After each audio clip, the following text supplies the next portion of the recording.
예배할 수 있게 될 줄 믿습니다. 오늘 주신 하나님 말씀 로마서 1장 16절에서 32절까지 살펴보겠습니다. 신약 성경입니다. 로마서 사도행전 지난 다음에 로마서 1장 16절에서 32절까지 말씀 찾겠습니다.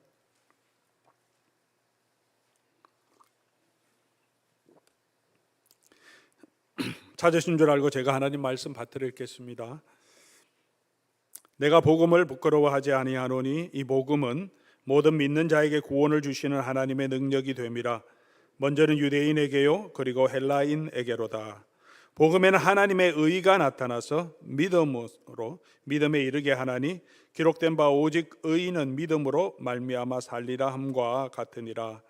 하나님의 진노가 불의로 진리를 막는 사람들의 모든 경건하지 않음과 불의에 대하여 하늘로부터 나타나나니 이는 하나님을 알만한 것이 그들 속에 보임이라. 하나님께서 이를 그들에게 보이셨느니라. 창세로부터 그의 보이지 아니하는 것들 곧 그의 영원하신 능력과 신성이 그가 만드신 만물에 분명히 보여 알려졌나니 그러므로 그들이 핑계하지 못할지니라. 하나님을 알되 하나님을 영화롭게도 아니하며 감사하지도 아니하고 오히려 그 생각이 허망하여지며 미란 마음이 어두워졌나니 스스로 지혜 있다 하나 어리석게 되어 썩어지지 아니한 하나님의 영광을 썩어질 사람과 새와 짐승과 기어다니는 동물 모양의 우상으로 바꾸었느니라. 그러므로 하나님께서 그들을 마음의 정욕대로 더러움에 내버려 두사 그들의 몸을 서로 욕되게 하게 하셨으니 이는 그들이 하나님의 진리를 거짓 것으로 바꾸고 피조물을 조물주보다 더 경배하고 섬김이라. 주는 곧 영원히 찬송할 이시로다. 아멘. 이 때문에 하나님께서 그들을 부끄러운 욕심에 내버려 두셨으니 곧 그들의 여자들도 순리대로 쓸 것을 버리고 영리로 쓰며 그와 같이 남자들도 순리대로 여자 쓰기를 버리고 서로 향하여 음욕이 불릴 듯하며 남자가 남자와 더불어 부끄러운 일을 행하여 그들의 거릇됨에 상당한 보응을 그들 자신이 받았느니라. 또한 그들이 마음에 하나님 두기를 싫어하며 하나님께서 그들을 그 상실한 마음대로 내버려 두사 합당하지 못한 일을 하게 하셨으니 곧 모든 불의, 추악, 탐욕, 악의가 가득한 자요 시기, 살인, 분쟁, 사기, 악독이 가득한 자요 수근수근하는 자요 비방하는 자요 하나님께서 미워하시는 자요 능욕하는 자요 교만한 자요 자랑하는 자요 악을 도모하는 자요 부모를 거역하는 자요 우매한 자요 배약하는 자요 무정한 자요 무자비한 자라. 그들이 이 같은 일을 행하는 자는 사형에 해당한다고 하나님께서 정하심을 알고도 자기들만 행할 뿐 아니라 또한 그런 일을 행하는 자들을 옳다 하느니라. 아멘. 오늘부터 사실 어제부터 우리 매일 성경 시작됐습니다. 우리 6월 한 달 동안 로마서를 가지고 우리 하나님 말씀을 함께 묵상해 나갈 것입니다. 로마서를 기록한 이유를 학자들이 여러 가지로 이야기합니다. 맨 마지막에 스바나 선교를 위하여서 준비하기 때문에 선교적인 목적으로 기록했다. 또는 로마 교회 안에 유대인과 로마인의 갈등이 있었기 때문에 그것을 해결하기 위해서 앞에서 복음을 설명하는 것도 이 사회적인 문제, 공동체 안에 있는 문제를 해결하기 위해서 기록했다. 주 목적이 공동체의 문제를 해결하는 것이다. 또 어떤 분은 로마에 있는 교회들에게 사도 바울이 복음을 설명하는 것은 자기 복음이 이렇다는 것을 설명하여서 로마에 있는 교회들, 특별히 유대인들이 자기가 전하는 복음에 대한 오해가 없게 하도록 그래서 그들에게 나아가서 그들의 도움을 얻고 스바나 선교하는데 어려움이 없도록 자기 변정을 위해서 기록했다고도 합니다. 이 모든 것들이 로마서 안에 들어 있습니다. 그 내용이 포함되어 있습니다. 그러나 복음이 여전히 로마서의 핵심이라고 저는 보고 있습니다. 제가 보는 것뿐만이 아니라 사도 바울이 쓴 이 로마서 전체가 그렇게 우리에게 보여주고 있습니다. 선교해야 되는 이유가 무엇입니까? 복음 때문에 그렇죠. 왜 교회 안에서 유대인과 또 이방인 사이에 갈등이 해결되고 서로 섬기는 마음으로 하나 되어야 합니까? 그렇게 우리가 부름 받았기 때문에 그렇습니다. 복음 안에서 부름 받았기 때문에 그렇습니다. 복음은 사도 바울이 오늘 이 본문을 이 로마서를 시작할 때부터 자기가 이야기하고 있습니다. 자기는 복음을 위하여 택정함을 입었다. 그리고 하나님께서 이 복음을 그의 아들을 통해서 우리에게 미리 예정해 주셨다. 다른 서신과 달리 복음을 이야기하고 복음 안에서 굳건하게 서도록 15절에 가면 로마에 있는 성도들에게도 복음을 전하기를 원한다라면서 기록하고 있습니다. 그리고 우리가 모두가 알고 있는 16절 17절 오늘 본문에도 읽었지만 내가 이 복음을 부끄러워하지 아니하노니, 이 복음은 모든 믿는 자에게 구원을 주시는 하나님의 능력이 된다. 왜 이 복음이 하나님의 능력이 되는지를 이제 18절부터 하나하나 설명해 가고 있습니다. 복음은 그렇게 설명해서 11장까지 끝나는 것이 아닙니다. 1장에서 11장까지는 우리가 어떻게 복음으로 구원을 얻게 되었는지, 복음 안에서 우리가 얻은 유익이 무엇인지를 설명합니다. 12장부터 16장까지는 복음 안에서 그러므로 우리가 어떻게 살아야 하는지를, 교회 안에서, 사회에서, 가정에서 어떻게 살아야 하는지를 우리에게 설명해 주고 있습니다. 그러니 로마서 전체가 복음에 관한 것이라고 말하는 것은 여전히 적절한 것 같습니다. 사도 바울은 사실 복음의 진심이었다 이렇게 표현할 수 있습니다. 그가 전하고 싶은 것은 오직 십자가에 달려 돌아가신 예수 그리스도, Christ crucified, 십자가에 달리신 예수만, 그의 부활만 증거하기를 원했습니다. 오늘 우리 1장에도 자기는 복음의 빚진 자, 복음 때문에 택함 받아 사도된 자라고 말합니다. 로마서뿐만이 아니라 바울 서신이 13권 있죠. 바울 서신 모두가 그 핵심은 복음이다 이렇게 보는 것이 적절합니다. 바울에게서는 복음이 전부였습니다. 이 복음이라고 하는 것은 믿지 않는 사람에게 복음을 전해서 그리고 예수를 믿게 하는 데만 사용되는 것이 아니라는 것을 오늘 사도 바울의 말씀을 통해서 우리가 알 수 있습니다. 15절 말씀 우리 같이 보겠습니다. 15절 같이 한번 읽어보겠습니다. 그러므로 나는 할 수 있는 대로 로마에 있는 너희에게도 복음을 전하기를 원하노라. 로마에 있는 성도들이죠. 그리스도 안에서 부름받고 성도로 부름받은 사람, 하나님의 사랑을 받은 사람, 교인들입니다. 로마에 있는 성도들에게도 사도 바울이 뭐라고 말합니까? 너희에게도 복음 전하기를 원한다. 우리는 복음으로 구원 얻었는데요, 저와 여러분들도 계속해서 복음을 들어야 한다는 것입니다. 믿는 우리에게도 여전히 복음이 필요합니다. 우리는 다시 복음을 붙들어야 합니다. 왜냐하면 이 복음이 우리를 이 환난 가운데 있는 이 세상에서 우리를 견고하게 붙들어 주기 때문입니다. 11절에 말하죠. 이 복음 안에서 우리는 서로 안위를 얻게 된다. 12절 말합니다. 이 복음으로 인하여 우리는 열매를 맺게 된다. 13절에 말합니다. 사랑하는 교우 여러분, 우리가 6월 한 달 동안 여러분 매일 성경 함께 묵상하시면서 주일 말씀과 또 새벽기도의 설교를 같이 이어가면서 이 복음의 은혜 가운데 견고하게 서시고 이 복음으로 인하여 위로를 얻는 우리 교회와 여러분 될 수 있기를 바랍니다. 오늘 우리가 생각해 보려고 하는 주제는 이 복음의 복음되는 이유가 뭔가 하는 것입니다. 16절 말씀 우리가 보면 같이 한번 읽어보겠습니다. 내가 복음을 부끄러워하지 아니하노니 이 복음은 모든 믿는 자에게 구원을 주시는 하나님의 능력이 됨이라. 먼저는 유대인에게요, 그리고 헬라인에게로다. 복음이 뭐냐? 이 복음은 믿는 자에게 구원을 주시는 하나님의 능력이다. 구원을 주시는 하나님의 능력인 거죠. 구원을 얻는다. 구원을 얻는다고 할 때는 어떤 큰 위험을 전제합니다. 그냥 길 가다가 잠깐 넘어지려고 하는 그 정도가 아니라 정말 목숨이 위태로운 그런 상황에서 우리가 건짐을 받을 때 내가 구원받았다 그렇게 하죠. 복음은 우리에게 그런 구원을 주는 능력입니다.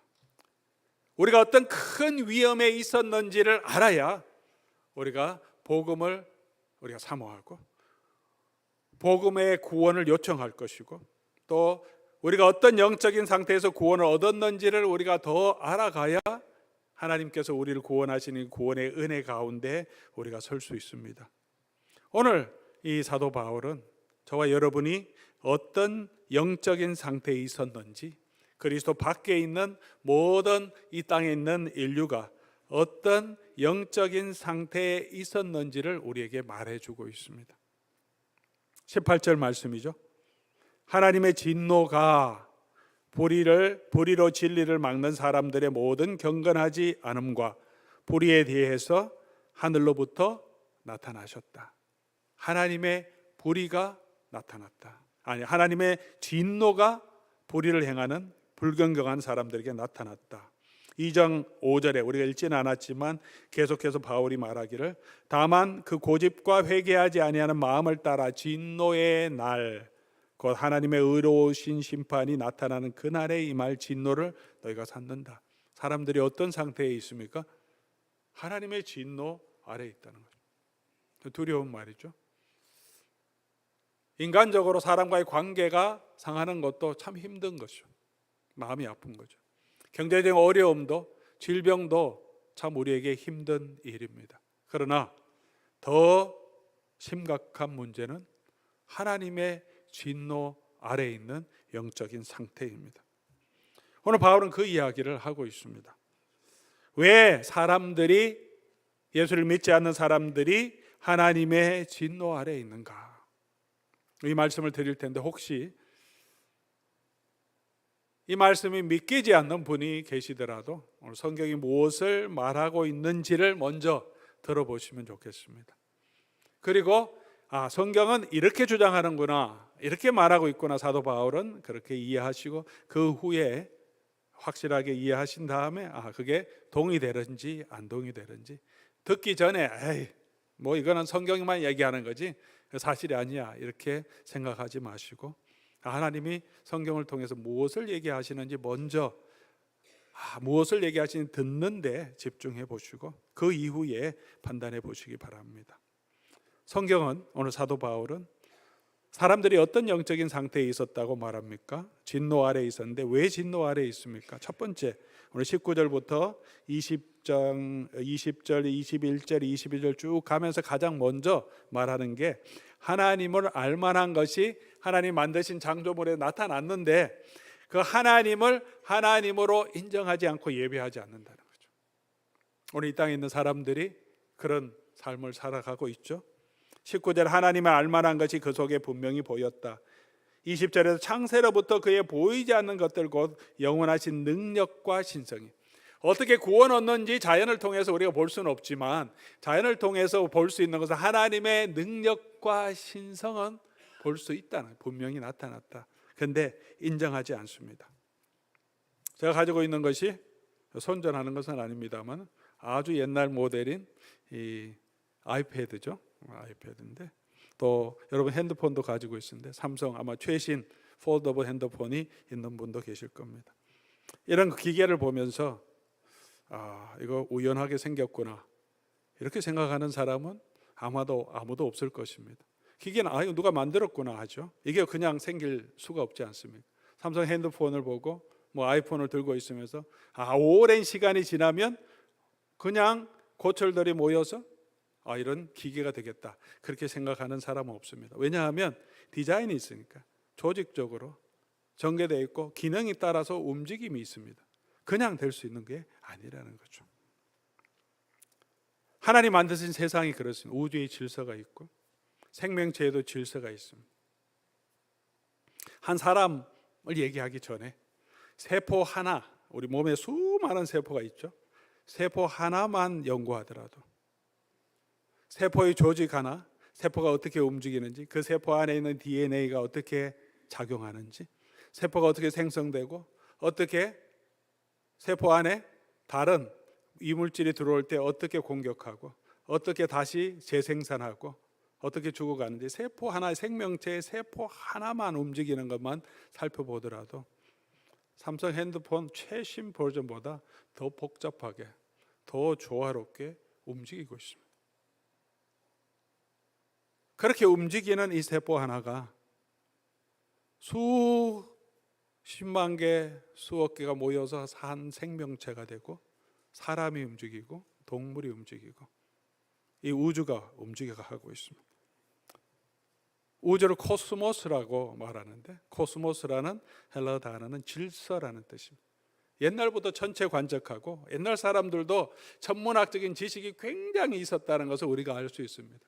고대 수메르에 있는 이 점토판에도 별자리에 대한 기록이 나타나는 것도 있습니다.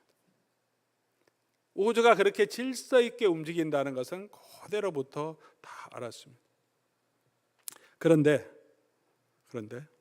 이 모든 우주와 자연을 보면서, 자연의 아름다움을 보면서 많은 사람들은 우연에 의해서 이 모든 것이 생겼다라고 말합니다. 빅뱅에서 이런 우주, 그리고 태양계, 그 안에 있는 지구와 생명체가 생기기 위해서는 오랜 시간이 필요하고 열 에너지가 필요하고, 그리고 과학자들은 우연이 필요하다고. 우연이. 왜냐하면 모든 것이 폭발한 것은 자연적으로 두면 질서에서 무질서로 갈 수밖에 없어요. 그게 자연적인 것이죠. 누군가 외부의 힘이 없으면 질서가 생길 수가 없습니다. 사회도 마찬가지고요. 이것도 제가 방에서 떨어져서 깨버리면, 바깥에서 어떤 강력한 힘과 에너지나 계획이 없으면 이게 다시 붙을 수 없습니다. 점점 더 무너지게 되죠. 우주의 질서는 과학자들에게, 그것이 자연 질서인데 불구하고 우주는 빅뱅에 의해서 시간이 오래 지나다 보니까, 수억 년이 지나다 보니까 이렇게 됐다는 거죠. 이렇게 조화롭게 그 안에서 어쩌다 보니까 생명체도 생기고 진화도 일어났다고 말합니다.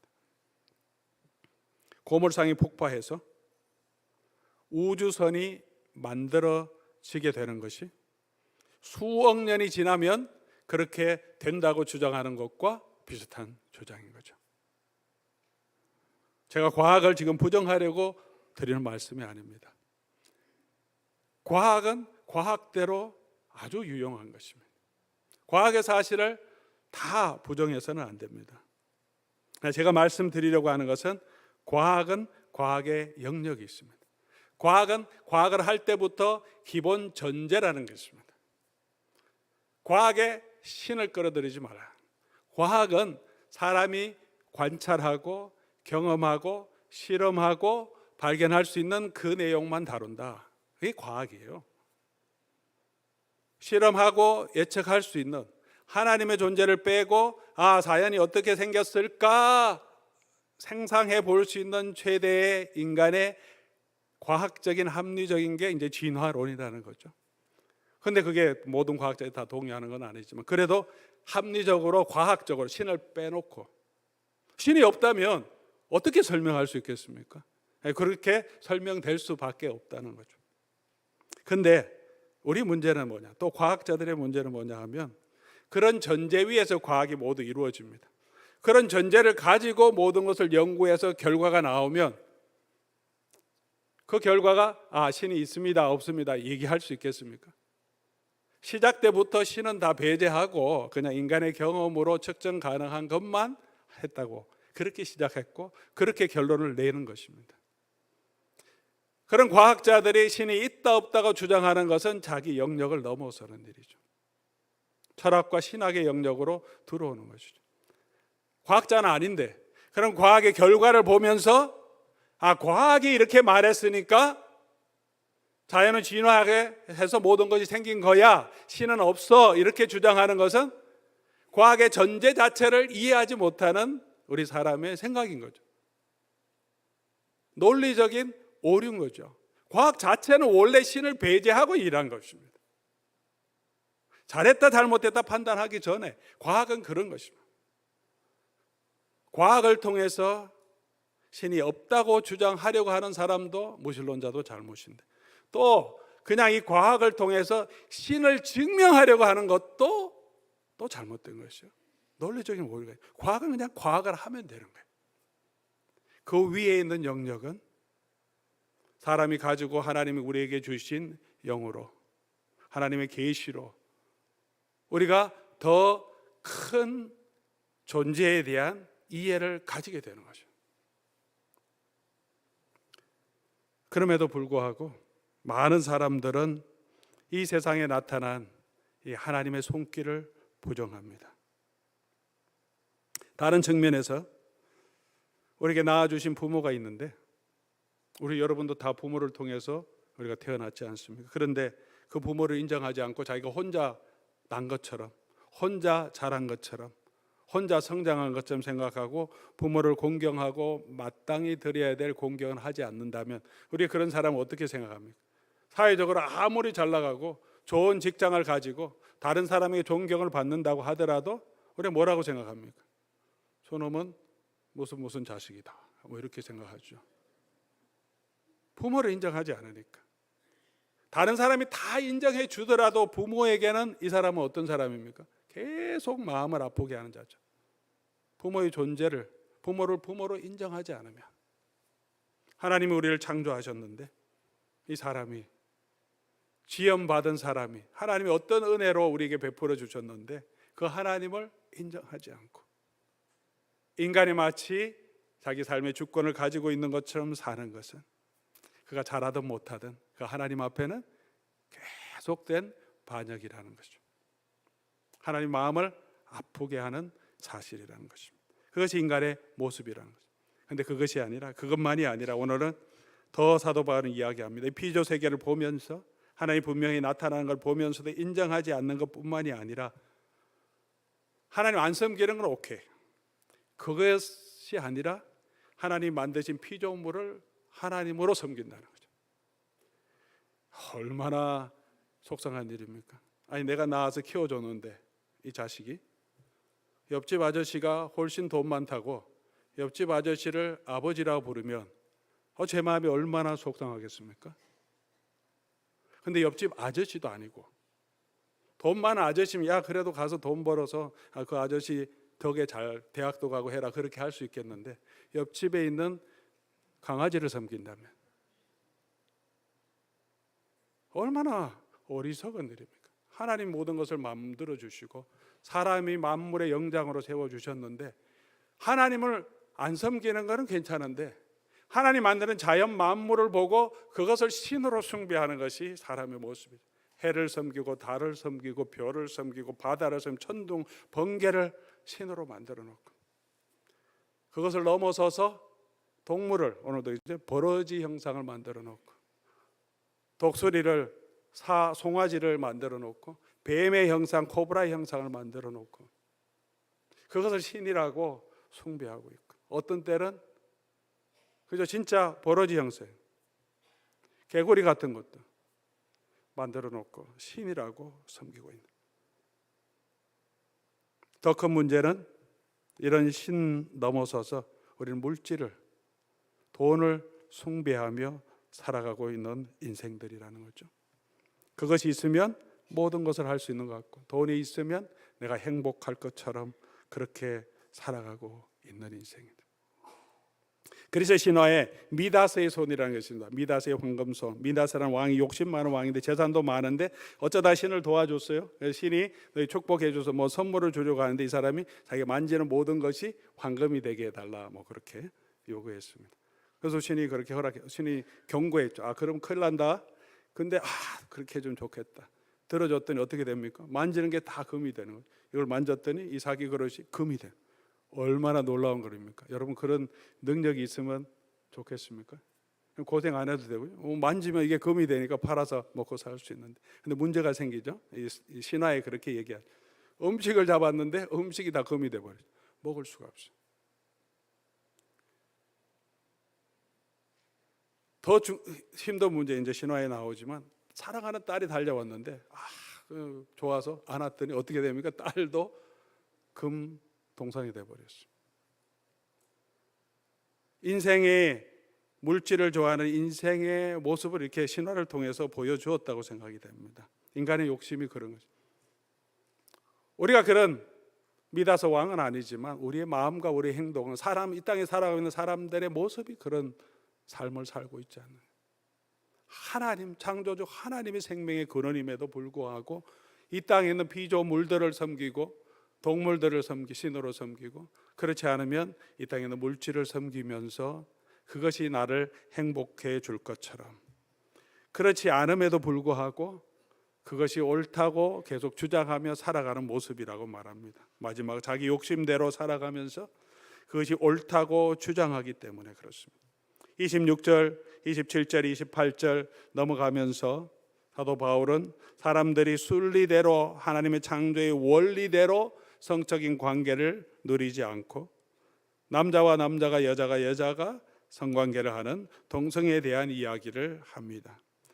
그리스 로마 시대엔 동성애가 아주 편만해 있었습니다. 죄로 여기지도 않았습니다. 성적인 즐거움의 최고적인 어떤 즐거움을 누리는 하나의 방법으로 생각했습니다. 왜냐하면 여자와 남자가 하는 건 너무 식상하니까 조금 더 새로운 즐거움을 추구한 거죠. 여러 여자와 하든지, 그것도 식상하니까 남자와 남자, 여자와 여자와 하든지. 잘 알려진 사실이지만 사람하고 하는 것도 식상하니까 수간이라고 해서 짐승과 관계하는 곳도 있었습니다. 폼페이가 그대로 화살이 나서 다 무너졌죠. 폼페이 시 자체가 있는데 거기 보면 짐승이 길 중간에 보면 짐승이 그려져 있는 돌멩이 마크가 있습니다. 학자들이 얘기하기를 그 마크를 따라가면 수간을 하는 사창가인데 여자가 있는 게 아니라, 남자가 있는 게 아니라 짐승을 잘 준비해 놓고 짐승과 관계할 수 있도록 했다는 거죠. 역사에 나오는 이야기입니다. 인간이 그렇게 성적인 욕구를 충족하면서 순리대로 하지 않고 자기 욕심에 빠져 사는 거죠. 동성애만의 문제가 아닙니다. 성적인 모든 문제가 있죠. 하나님께서 가정을 주시고 그 안에서 성관계하고 성적인 즐거움을 누리도록, 그 안에 있을 때 가장 아름답죠.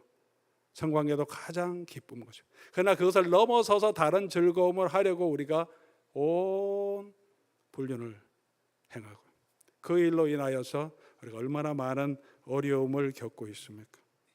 자기 욕심대로 살아갈 뿐만 아니라 그거 괜찮다고 이야기하는 거죠. 29절 이하에 나오는 모든 악한 것들이 이 사람이 자기 중심이 돼서 자기 욕심으로 살아갈 때 불의, 추악, 탐욕, 악의, 시기, 분쟁, 살인, 전쟁, 폭력, 차별, 모든 것들이, 현재도 있는 모든 사회적인 문제들이 하나님을 버리고 인간이 자기 욕심으로 따라갈 때 나타나는 문제라는 것입니다. 그것이 인간의 모습입니다. 사람들이 이렇게 행하는 이유가 무엇입니까? 21절 보니까 생각이 허망하여졌고 마음이 어두워졌다. 에베소 4장 18절에도 그들의 총명이 어두워지고 그들의 무지함과 그들의 마음이 굳어졌어. 생각과 마음의 문제. 사람들의 생각이 무슨 문제입니까? 자기가 하나님의 자리에 서고 싶은 마음, 내 마음대로 하고 싶은 마음이 다 있습니다. 여러분 어떻습니까? 하나님 마음대로 살고 싶은 마음은 조금 있지만 실제적인 인간의 삶의 문제에 가면 다 자기 마음대로 하고 싶습니다. 자기 욕심대로 하고 싶은 거죠. 내가 하나님의 위치에 서 있고 하나님이 나를 도와주시면 좋겠다. 내가 원하는 걸 다 도와주시면 좋겠다. 내 뜻대로 하나님이 다 해주시면 감사하고, 그렇지 않으면 하나님도 하나님 그러면 재미없어요. 그런 마음이 우리 속에 교회 안 갈 거예요? 그런 마음도 막 가질 때가 있습니다. 내 마음대로 하고 싶어. 아담과 하와가 그랬죠. 자기가 선악을 판단하고 싶어서 마음이 굳어졌습니다. 그 하나님의 인정하기를 싫어합니다. 마음에 두기를 싫어합니다. 그 결과가 무엇입니까? 사도 바울은 첫 번째로 가장 많이 얘기하는 것이 버려두셨다. 하나님은 그냥 버려두셨다는 거죠. 24절 마음의 정욕대로 더러움에 버려두시고, 26절 부끄러운 욕심을 내버려두시고, 28절 상실한 마음대로 버려두셨다. 하나님 믿지 않는 것은 하나님께서 이 사람 불택자로 택해서 믿고 싶은데도 하나님 막으시는 것이 아니라, 성경이 말하는 것은 그 사람이 하나님을 싫어하고 하나님 인정하지 않고 하나님이 보여주신 이 모든 은혜를 거부하고 그냥 자기 욕심대로 살기를 원한다. 그래서 그냥 놔두시는 것, 유기라고 말합니다. 신학적으로 그냥 놔두시는 것, 그게 멸망으로 가는 길. 이것만큼 무서운 것이 없습니다. 사랑하는 교우 여러분, 때로는 우리가 왜 하나님 안 믿는 사람이 저렇게 잘 살지? 하나님을 거부하는 사람들에게 왜 아무 문제가 없지? 뭐 하나님이 살아 계신가? 라고 이야기할 때가 있습니다. 하나님을 거부하고 불순종하는 사람이 잘 되고 아무런 문제가 없이 살아가고 있다면 하나님이 없다는 증거가 아니라 하나님이 그 사람을 버리셨다는 증거. 하나님 간섭하지 않겠다, 그냥 냅둔다는 증거입니다. 그러나 마지막에는 하나님의 심판이 있다고 말합니다. 우리가 하나님 말씀을 들을 때 지금 저와 여러분이 마음을 강팍하게 하지 말아야 합니다. 하나님을 들을 때 우리가 그 하나님의 뜻에 순종하고 하나님의 하나님 되심을 인정할 때 가장 큰 행복을 누릴 수 있다고 말합니다. 두 번째로는 그런 하나님을 떠난 사람들이 이미 그 보응을 받았다 말합니다. 27절 보면 그렇게 순리를 떠나서 영리로 성관계를 하는 동성애하는 모든 사람들이 이미 그런 심판을 보응을 받았다고 말합니다. 많은 학자들이 얘기하기를 그 당시에 동성애로 인하여 일어났던 많은 이 전염적인 성질환으로 그런 성적인 관계를 하는 많은 사람들에게 이미 그 질환으로 인하여 고통을 당하고 있었다고 말합니다. 역사적인 증거와 함께 지금도 우리가 다 알죠. 무난한 성생활을 하면 성병도 생기고 그에 대한 상당한 보응을 이미 받게 됩니다. 가정을 떠나서 성적인 즐거움을 누리게 되면 상당한 보응을 다 받게 됩니다. 그럼 인생이 즐겁고 행복하냐? 절대 그렇지 않습니다. 인생은 그때부터 끝장나죠. 심리적인 고통, 상대방을 내가 성적으로 다른 사람을 착취하고 내 마음대로 사용하기 위해서 그 성 비즈니스를 하기 위해서 인신매매도 얼마나 많이 진행되고 있고요. 수많은 악이 그 뒤에 있고 내가 절대로 그것을 인하여 행복할 수 없습니다. 부부가 회로하면서 서로 사랑하면서 문제가 있어도 끝까지 살아가는 것이 경제적으로도 훨씬 부유하고 건강도 훨씬 그렇지 않는 사람보다 더 건강하다는 것은 통계에 바로 나옵니다. 이미 자기 욕심대로 사람이 살아가기 시작하면 여러 가지 보응을 이 땅에서 당하게 됩니다. 동성애뿐만이 아니라 이성관계의 문제도 그렇고요. 이 땅에 지금 우리가 당하는 모든 어려움들, 분쟁, 차별, 폭행, 살인, 총기 사고, 이 모든 것들이 다 사람이 자기 욕심대로 살아가면서 나오는 이기주의 때문이 아닙니까? 19세기 말에 사람들은 산업혁명으로 이제 산업혁명이 많이 완성되면서 20세기는 인류가 진짜 번영하며 평화롭게 지낼 것이라고 상상했습니다. 많이 생각했습니다. 그동안 인류가 수천 년의 역사 동안에 늘 먹는 문제 때문에 힘들었는데 산업혁명으로 그 모든 것이 해결되고 산업이 발전하면서 다 평화롭게 살 거라고 생각했습니다. 그 당시에 독일의 실존주의 철학자 19세기 말에 있었던 니체는 신은 죽었다라고 선포합니다. 신에 의존하지 말고 이제 인간이 주권자가 되어서 살아가자라고 이야기합니다. 신을 배제하고 인간이 살아가면 어떻게 살아갈 수 있느냐? 인간이 어떻게 다 자기의 문제를 깨닫고 사람을 이끌어갈 수 있느냐? 못하니까 니체와 같은 철학자가 이 인간을 깨우치고 이끌어가야 된다. 그래서 초인이라고 말하는데 그 초인이 이 세상을 이끌어가면 된다 이렇게 주장했습니다. 자기가 그런 초인이 되려고 했습니다. 니체가 그렇게 독일 사회를 행복하게 했을까요? 인류를 행복하게 했을까요? 그래서 스스로 행복한 사람이 되었습니까? 그렇지 않습니다. 신을 배제하고 신의 자리에 자기가 스스로 서려고 했던 니체는 결국은 여러 번 정신분열증을 겪다가 마지막에 정신병동에서 쓸쓸하게 혼자 죽음을 맞이합니다. 어느 대학교에 이런 약간 유머인데 이런 낙서가 있었다고 말합니다. 신은 죽었다 니체 해놨더니 그 밑에 다른 사람이 썼습니다. 니체는 죽었다 신. 그 밑에 다른 낙서가 또 있었습니다. 니들 다 죽었다 청소 아줌마. 20세기 벽두부터 인간은 온 세상에 두 번의 큰 전쟁을 겪게 됩니다. 1차 대전과 2차 대전. 인류의 문명의 발전은 그전에 할 수 없었던 엄청난 살상 무기로 인하여서 19세기 그 이전에 있던 전쟁과 비교할 수 없을 정도 수많은 사람이 죽어가고 2차 대전 후에는 원자폭탄으로 인해서 수십만 명이 한꺼번에 죽는, 그럼에도 불구하고 냉전 시대에 접어들면서 계속해서 이 원자폭탄을 만든 인간의 이기주의, 내가 이 세상의 헤게모니를 잡으려고, 한 국가가 그 헤게모니를 잡으려고 스스로 죽는 그런 핵무기를, 지금도 지구를 수백 번 터뜨릴 수 있는 핵무기를 우리가 안고 살고 있지 않습니까? 그런 이기주의에 우리가 살아가고 있습니다. 20세기, 21세기를 들어오는 지금도 마찬가지입니다. 여전히 신은 죽었다라고 주장하는 사람들이 있습니다. 하나님을 인정하지 않고 살아가고 있습니다. 이미 우리가 그 보응을 받고 있다고 생각합니다. 그러나 그것만이 아니라 죽은 후에 하나님의 심판이 있고 하나님의 영광에 이르지 못한다. 성경은 그렇게 우리에게 말하고 있습니다. 그리고 더 중요한 것은 20절, 오늘 본문 20절에 그 하나님의 심판대 앞에서 핑계하지 못할지니라 라고 말합니다. 핑계하지 못한다. 하나님 어떻게 나한테 이럴 수 있습니까? 왜 하나님 보여주지 않았습니까? 말씀해 주지 않았습니까? 내가 뭐 잘못했습니까? 하나님 앞에서 핑계할 수 있는, 변명할 수 있는 사람은 아무도 없다라고 말합니다. 그것이 인류의 운명이다. 이 하나님의 진노, 하나님의 심판에서 구원 얻을 수 있는 방법이 뭐냐? 바로 복음이라는 거죠. 이 복음은 모든 믿는 자들에게 구원을 주시는 하나님의 능력이다. 이 하나님의 진노 아래에서 인간의 타락하고 죄와 욕심 가운데 죽어갈 수밖에 없는 인간의 영적인 문제에서 다시 구원함을 얻고 하나님의 은혜의 자리로 나아갈 수 있게 하는 게 바로 이 복음이라는 것입니다.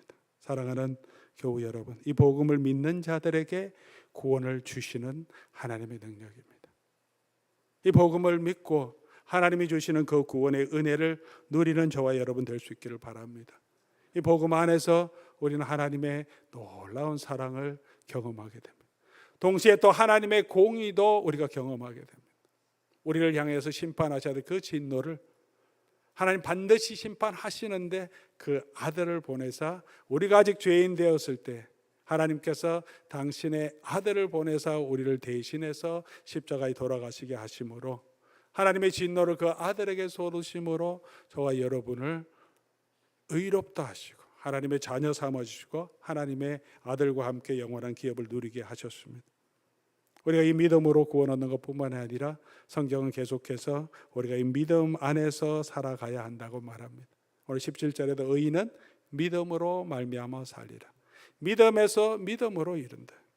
시작도 믿음으로 시작하고 삶도 믿음으로 살아가고 마지막 죽을 때도 우리는 믿음으로 우리가 삶을 마지막, 하나님의 심판대 앞에 있을 때도 우리가 예수 그리스도를 그런 믿음으로 하나님의 심판대를 벗어나며 하나님의 영원한 나라로 들어가게 됩니다. From faith to faith. 우리의 삶은 믿음으로, 믿음 안에서, 그리고 믿음 안에서 구원을 얻게 됩니다. 믿음 안에서라고 하는 말은 그리스도 안에서라는 말과 동일한 말입니다. 그리스도를 의지하는 그 마음으로 우리가 살아갈 수 있습니다.